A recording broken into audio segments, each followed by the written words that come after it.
Hi everyone, this is Paula at the Stitchin Den in Estes Park, Colorado. And I thought I would just hop on here and give you a little demonstration of how you could expect to see our very first virtual knitting class to be presented.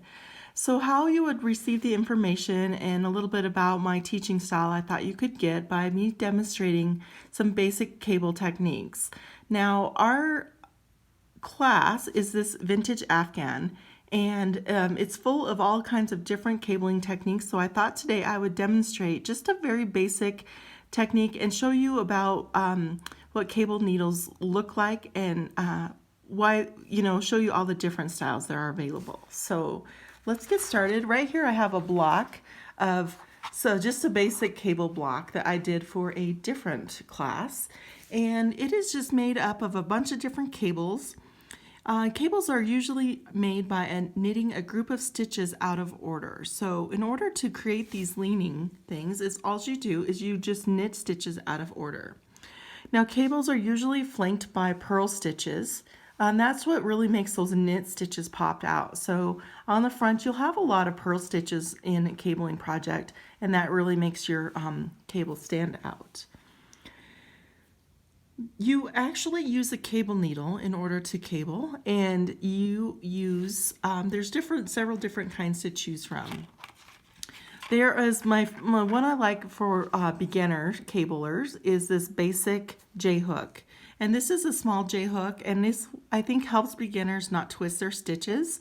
So what you do is you slip your stitches on the small end, you hold them in place while you knit your other stitches, and then you come back and you knit the stitches off the longer end of the J-hook.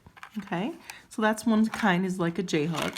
This other kind here is just basically like a stitch holder, where you slip your stitches on one end. This down here, this little dip, holds your stitches in place so they don't fall off, and then you knit them off the other end. We have this set here that gives you all the different kinds. It includes a J-hook. It also includes that kind I just showed you before, and then it also includes this one. This is used very much like the J-hook one. It's just a little bit different shape. So you slip your stitches on the shorter end, and then you end up knitting them off the longer end. Now we also have this nice little Brittany set, and this is a wooden set that comes with 3 needles, and these needles have 3 different sizes. That's why there's 3 of them, and they actually have like a dip in here, so this is a little fatter than it is in the middle. So when you slip your stitches off, this will hold your stitches here, because you have to slip them off this bigger end here. Also, we have coming in some of the Knitter Pride needle sets, and it comes also in 3 different sizes, and it has these little notches in here. Now they're probably really hard to see on this camera, but they do have little notches in there that will hold your yarn hold your stitches in place while you're holding it and knitting off your other needle, and then as you knit them on, you just slide this over to the tip. So let's see, you create cabling takes a lot of fabric, so you will have to add a lot of stitches in order to make up for the extra fabric that is needed when you create a cable stitch. So usually your pattern would have you cast on additional stitches than you would need just to get the same size of block in just a stockinette stitch. So cables are made, they lean to the left and lean to the right. So this is a right leaning cable. And how you get that is that you hold your cable needle into the back of your work.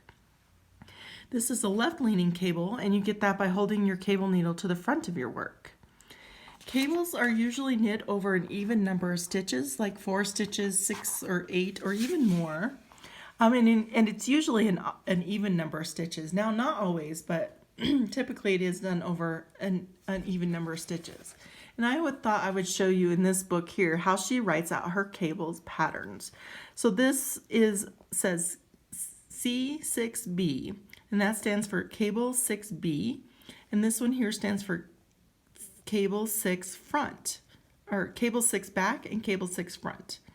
So what that means is if this is knit over 6 stitches, you would take 3 stitches off your work, hold it to the back if it's a B, and then you would knit 3 stitches from your working needle, and then you'd come back to your cable needle and knit those 3 stitches. So you basically split it in half. If it's 6, it's work over a period of 6 stitches, taking 3 off and then knitting the 3. Same thing if you were knitting it over 4 stitches, you would take 4 off. You take 2 off of your work, put it on a cable needle, and then you knit the next 2. I thought I would just demonstrate real quickly on my practice swatch I have going here about how you would perform that. So let's pretend like this first one we are going to do that cable 6 back. And what you would do is you would hold your stitches, you would slip your stitches off. Since we're going to do it over 6 stitches, we're going to slip 3 stitches onto your cable needle, and you'd hold it to the back of your work. Then I'm going to knit the next 3 stitches from my knitting needle. So there's 1, 2, and 3. Okay, now I'm going to take my stitches off this cable needle, and I'm going to slide them to the end, and I'm going to knit those off of here. And what happens is I'm knitting those stitches out of order, and that's what creates that twist or creates the cable. So when I do that, because I held it to the back, I get a right leaning decrease right here. Okay, so let me just knit a couple stitches, and then I thought I'd show you a left leaning cable.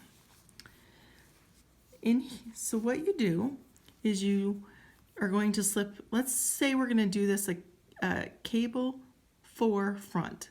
So I'm going to, if I'm doing it over 4 stitches, I'm going to slip 2 stitches off and put it on the front, hold it to the front, and then I'm going to knit 2 stitches off my cable needle.